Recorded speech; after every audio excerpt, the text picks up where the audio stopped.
खमा गणिसा वेलकम और welcome back to my channel. कैसे हैं आप सब लोग? आई होप आप सब लोग अच्छे होंगे। मैं भी एकदम बढ़िया हूँ। मेरे एक और नए व्लॉग में आप सबका स्वागत है।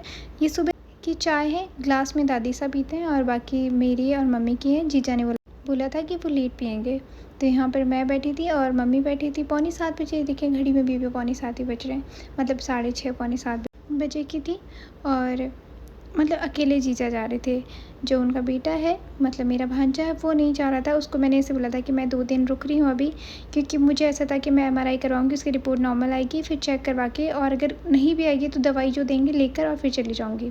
तो यहाँ पर झाड़ू निकाल रही थी और छोटे मोटे जो काम है मैं वो कर देती हूँ, क्योंकि मुझे झुकने में थोड़ी सी दिक्कत हो रही थी और मतलब मुझे बैठने में थोड़ी सी दिक्कत होती है। ज़्यादातर ऐसे होता है कि मतलब झुक के नहीं बैठना है, आप पैरों पे बैठते हो वो नहीं बैठ सकते। और बस इसीलिए जो छोटे मोटे काम होते हैं वो मैं कर देती हूँ। बाकी मुझसे काम करवाते भी नहीं है और होता भी नहीं है, बस इसीलिए। तो यहाँ पर जीजा के लिए मैं नील पेंट लगा रही थी। भांजे के लिए तो ऐसे था कि मेरे जो जियोसा है वो जयपुर ही आते हैं ड्यूटी, तो मैंने बोला था कि 1-2 दिन रह जाएगा जब तक मैं हूँ, फिर मैं भी ससुराल चली जाऊँगी और आप जियोसा इसको ले जाएंगे। तो इसीलिए मम्मी तिलक वगैरह निकाल रहे थे, दादी सब बैठे थे और पापा जी बस मतलब भाई तो अभी उठकर भी नहीं आए थे और जीजा जल्दी जल्दी जा रहे थे।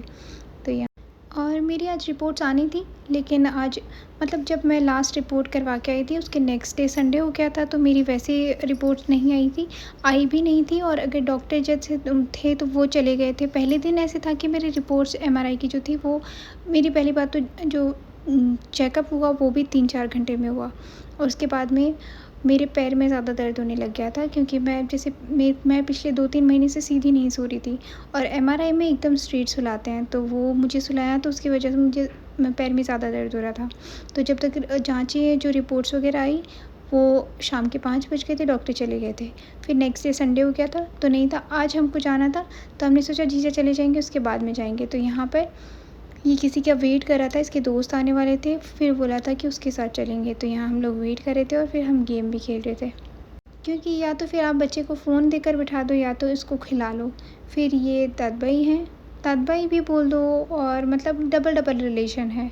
तो ये आए हुए थे, मतलब हॉस्पिटल एसएमएस में अगर कोई भी काम होता है, बहुत इमरजेंसी होती है, तो हमेशा ये हेल्प करते हैं मेरे दादू सा के टाइम पे, या कोई किसी की भी तबीयत ख़राब होती है तो अभी मैं तो नहीं दिखा रही थी एसएमएस में, लेकिन स्टिल ऐसे था कि अगर कोई हो दिक्कत तो बता देना।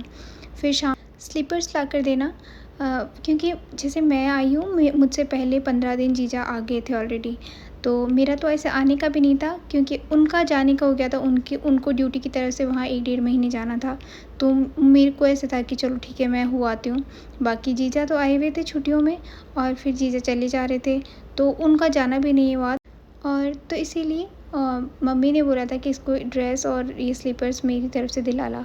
तो हम लोग दवाई लेकर और चले गए, क्योंकि मतलब मुझे चलने में दिक्कत नहीं आती है, अगर मैं एक जगह खड़ी रहती हूँ तो मेरी रीढ़ की हड्डी में दिक्कत होती है, और फिर मैं सारे दिन घर बैठी बैठी करती हुई तो थक जाती हूँ।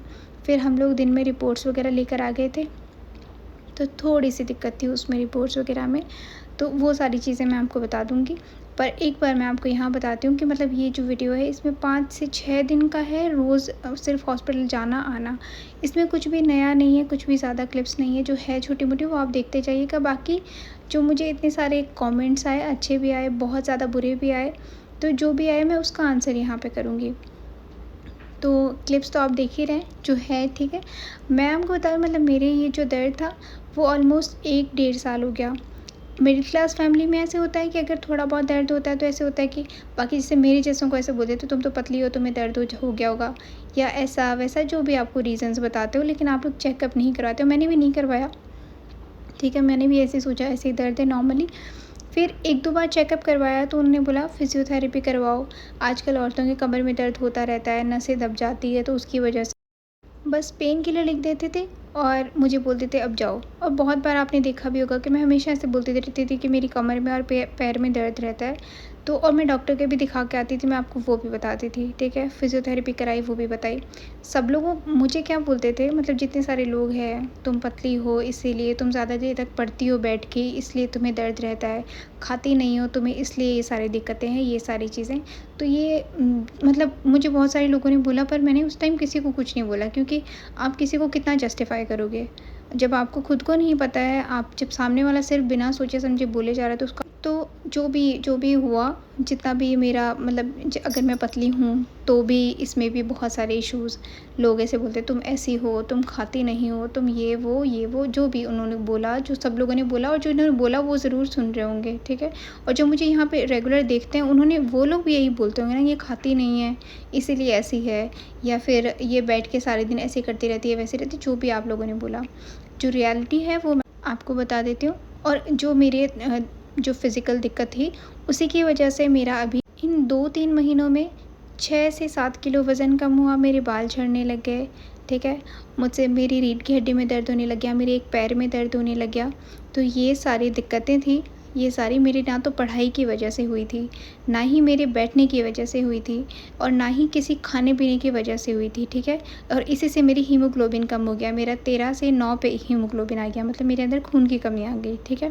और विटामिन B12 की कमी आ गई, तो ये सारी चीज़ें हुई।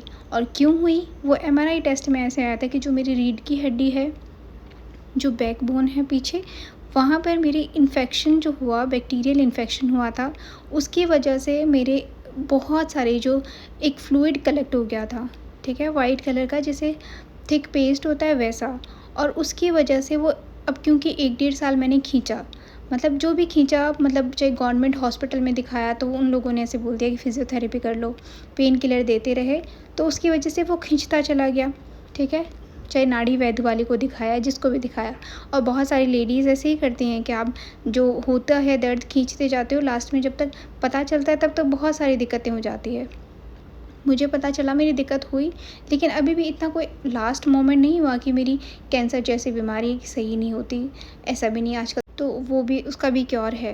तो मतलब मुझे वो मेरा फ्लूइड वो कलेक्ट हो गया, उसकी वजह से वो इतना बढ़ गया कि वो नसों के ऊपर आने लग गया। और नस के ऊपर अगर आपका दबाव पड़ता है तो फिर दर्द होता है, आपके खिंचाव आने लग जाता है और पेन होने लग जाता है। तो जो रीढ़ की हड्डी थी वो उसमें आगे भी फ्लूइड आ गया और पेट की साइड में भी फ्लूइड आ गया। उसी की वजह से मेरी जो पैर है उसकी नस दबने लग गई और वहाँ पे मेरे दर्द स्टार्ट हो गया। तो डॉक्टर ने ऐसे बोला था कि आप ऐसा नहीं है कि दवाई से सही नहीं होगा, लेकिन इसका एक ऑप्शन है जो मैं बता रही हूँ आपको। बहुत जगह टेंशन हुई मेरे को, बहुत सारी जगह मेरा मूड बिल्कुल ऐसे ऑफ सा, मुझे डर सा लग रहा है। तो बहुत सारे 2-3 डॉक्टर्स को दिखाई, ये एसएमएस है, ठीक है। एसएमएस दिखाया मैंने, प्राइवेट में भी दिखाया, जहाँ पे भी चेक, क्योंकि आप 2-3 डॉक्टर से कंसल्ट करोगे ना, क्योंकि जो जो मुझे ऐसे बोला था कि इन्फेक्शन है, तो इसकी वजह से या तो आप ऑपरेशन करवा लो, या तो जो फ्लूइड है उसको इंजेक्शन से निकलवा लो, या तो फिर आप दवाइयाँ ले लो।